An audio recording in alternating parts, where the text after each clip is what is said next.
selva lluviosa del Amazonas, Brasil. Me llevan con una venda en los ojos para no revelar la localización de mis anfitriones. Los extranjeros les llaman los Yanomami, la gente salvaje, y no se sabe si fue su naturaleza guerrera, o el hecho de que su aldea está suspendida entre los árboles más altos, lo que los ayudó a superar la crisis tan bien, o mejor aún, que los países industrializados. No está muy claro si Fernando Oliveira, el exiliado, el drogadicto hombre blanco de la frontera con el mundo, es un invitado entre ellos, una mascota, o un prisionero. Yo todavía era un médico, eso era lo que quería creer. Sí, era rico, y conseguía más dinero todo el tiempo, pero al menos mi fortuna la había conseguido realizando procedimientos médicos necesarios. No vivía cortando y afilando narices de adolescentes, o cosiéndole pintos sudaneses a las vedettes transexuales. Yo era un médico de verdad y ayudaba a la gente, y si eso era tan inmoral ante los ojos hipócritas y egoístas de los países del norte, ¿por qué sus ciudadanos seguían viniendo a buscarme todo el tiempo?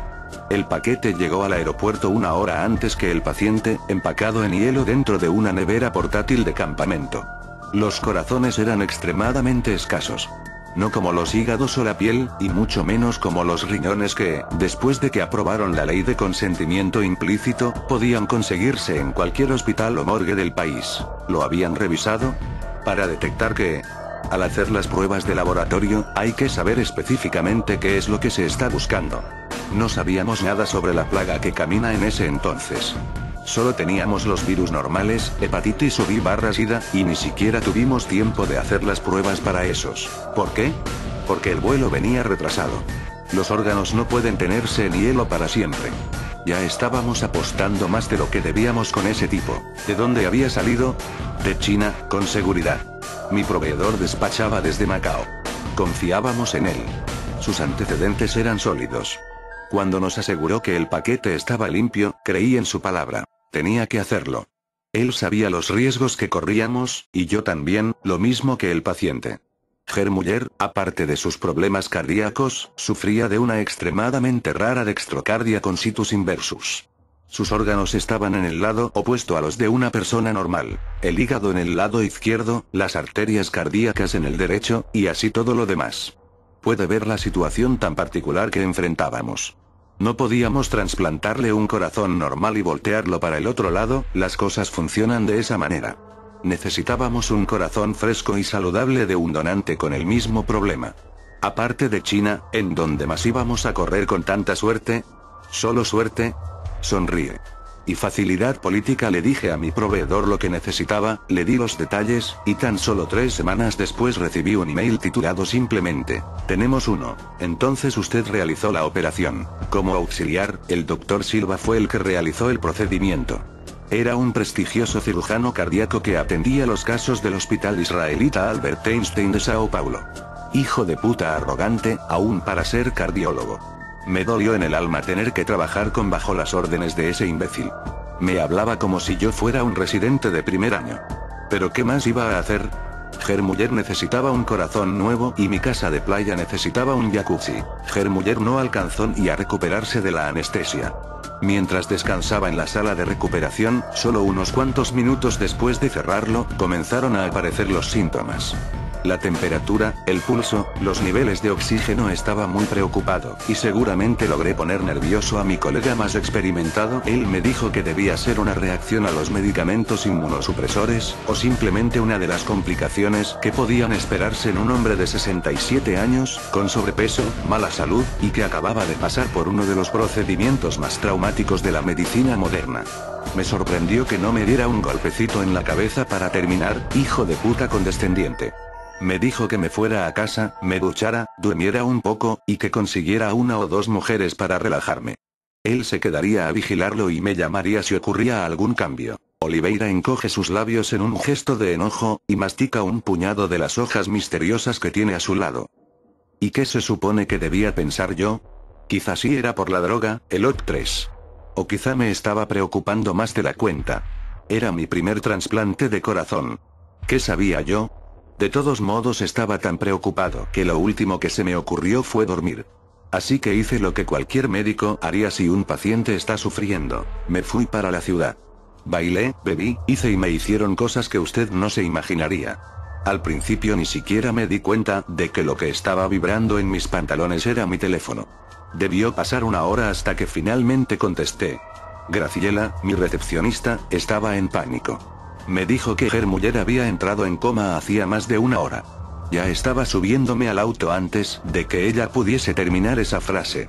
Estaba a media hora de la clínica, y nos maldije a Silva y a mí mismo durante todo el recorrido. Por supuesto que tenía motivos para preocuparme. Yo tenía la razón. Era una cuestión de orgullo. Incluso si tener la razón me metía en problemas, disfruté el haber comprometido así la reputación de Silva. Al llegar encontré a Graciela tratando de calmar a Rosa, una de mis enfermeras, que estaba histérica. La pobre chica estaba inconsolable. Le di una buena cachetada, eso la calmó un poco, y le pregunté qué estaba pasando. ¿Por qué su uniforme estaba manchado de sangre? ¿Dónde estaba el doctor Silva? ¿Por qué todos los pacientes estaban fuera de sus cuartos, y qué diablos era ese maldito ruido? Me dijo que Muller había muerto de repente, sin aviso. Me explicó que habían estado tratando de resucitarlo, y que Muller había abierto los ojos y había mordido al doctor Silva en la mano. Estuvieron forcejeando. Rosa trató de ayudarlo, pero estuvo a punto de ser mordida también. Abandonó a Silva, salió corriendo del cuarto, y cerró la puerta con llave. Estuve a punto de reírme. Era ridículo. Quizá Superman había cometido un error y lo había diagnosticado mal, si eso era posible. Quizá el viejo se había levantado, mareado, y había tratado de agarrarse al doctor Silva para no caerse. Tenía que haber una explicación razonable, pero esa sangre en su uniforme y el sonido ahogado en el cuarto de Muller. Regresé a mi auto por mi arma, más para calmar a Graciela y a Rosa que por mi propia seguridad. ¿Usted portaba un arma? Vivía en Río. ¿Qué cree que llevaba conmigo? ¿Nada más mi pinto? Volví al cuarto de Muller y toqué varias veces. No escuché nada. Los llamé a él y a Silva. No respondieron. Había sangre saliendo por debajo de la puerta. Entré y vi que estaba por todo el piso. Silva estaba tirado en una esquina, y Muller estaba arrodillado sobre él con su gorda, pálida y velluda espalda hacia mí. No recuerdo cómo llamé su atención, si acaso lo llamé, dije alguna grosería, o simplemente me quedé allí parado. Muller se volteó, y unos pedazos de carne ensangrentada cayeron de su boca. Algunas de las grapas de acero de su sutura se habían abierto, y un fluido negro y gelatinoso salía de la incisión. Se puso de pie con torpeza, y cojeó lentamente hacia mí. Levanté la pistola y apunté hacia su nuevo corazón. Era una Desert Eagle israelí, grande y lujosa. Precisamente por eso la había comprado. Nunca antes había tenido que dispararla, gracias a Dios. No estaba listo para el retroceso. La bala salió torcida y literalmente le hizo estallar la cabeza. Fue pura suerte, eso es todo. Yo era un idiota con suerte allí parado, con un arma humeante en la mano y un hilo de orina bajándome por la pierna. Esta vez fue mi turno de recibir varias cachetadas de parte de Graciela, hasta que por fin recuperé el sentido y llamé a la policía. ¿Lo arrestaron? ¿Está loco? Ellos también eran socios míos. ¿Cómo cree que conseguía los órganos en el mercado local? ¿Cómo cree que pude ocuparme de todo ese asunto? Son buenos en eso. Me ayudaron a explicarle a mis otros pacientes que un asesino de mente había entrado a la clínica y había matado a Muller y al doctor Silva. También se aseguraron de que ninguno de los empleados dijera nada para contradecir esa historia. ¿Y los cuerpos? Registraron a Silva como la víctima sin identificar de un posible robo de auto. No sé dónde dejaron el cuerpo. Seguro en alguna chabola en la ciudad de Dios, y seguramente le pusieron drogas en los bolsillos para hacer la historia más creíble.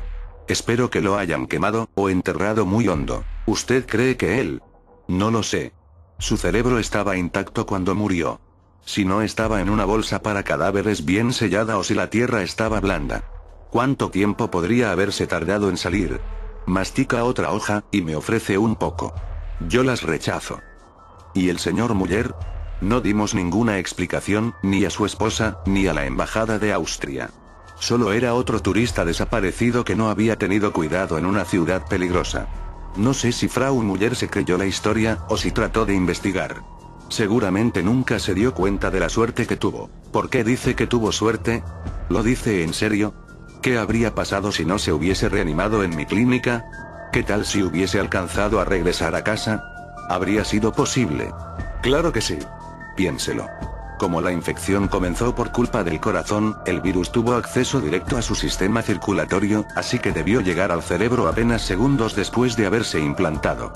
Piense qué habría pasado si hubiese sido otro órgano, el hígado o un riñón, o incluso una sección de piel. Se habría demorado mucho más, especialmente si el virus hubiese estado presente en concentraciones muy bajas. Pero el donante, él tampoco debía haberse reanimado cuando le sacaron el corazón. ¿Qué tal si estaba recién infectado? El órgano podría no haber estado saturado por completo. Quizás solo un rastro infinitesimal del virus. Si se pone un órgano así en otro cuerpo, podría tomarle días, semanas incluso, antes de poder llegar hasta el torrente sanguíneo. Para entonces el paciente podría haberse recuperado de la cirugía, y estar feliz y saludable viviendo su vida normal. Pero la persona que removió el órgano, quizá no sabía lo que tenía entre manos. Yo no lo supe. Todavía estábamos en los primeros días, cuando nadie sabía nada al respecto. Incluso aunque lo supieran, algunos miembros del ejército chino quiere hablar de algo inmoral. Muchos años antes del contagio, ellos ganaban millones con los órganos de los prisioneros políticos ejecutados. ¿Usted cree que algo como un simple virus les iba a impedir seguir chupando de esa teta de oro? ¿Pero cómo? Si se retira el órgano justo después de que la víctima muere, incluso mientras todavía está viva, ellos solían hacer eso, usted sabe, remover órganos todavía vivos para garantizar que estuviesen frescos. Luego se empaca en hielo y se envía en el primer avión hacia Río. China era el más grande exportador de órganos humanos del mercado mundial. ¿Quién sabe cuántas córneas infectadas, cuántas glándulas pituitarias, madre de Dios, cuántos riñones infectados despacharon en el mercado negro? Y estamos hablando solo de los órganos. ¿Quiere que hablemos de los óvulos donados por las prisioneras chinas, el esperma y la sangre? ¿Cree que la inmigración fue la única manera en que la infección se diseminó por el planeta? No todos los primeros infectados en Occidente fueron inmigrantes chinos. ¿Cómo explicar todas esas historias de gente que murió sin razón aparente, y luego revivió sin haber sido mordida? ¿Por qué tantas epidemias comenzaron en los hospitales? Los ilegales chinos no podían ir a los hospitales.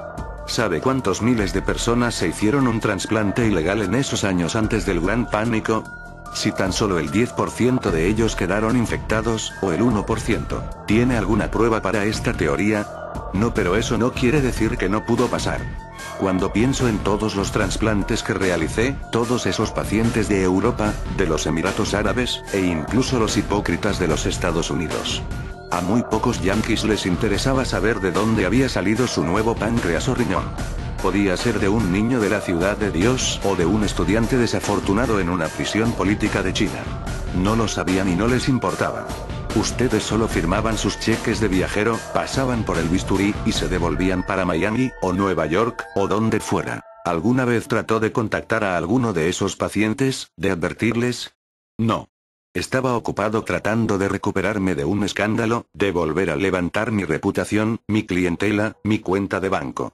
Quería olvidar todo lo que había pasado, no investigarlo a profundidad. Para cuando me di cuenta del verdadero peligro, ya lo tenía golpeando la puerta de mi casa.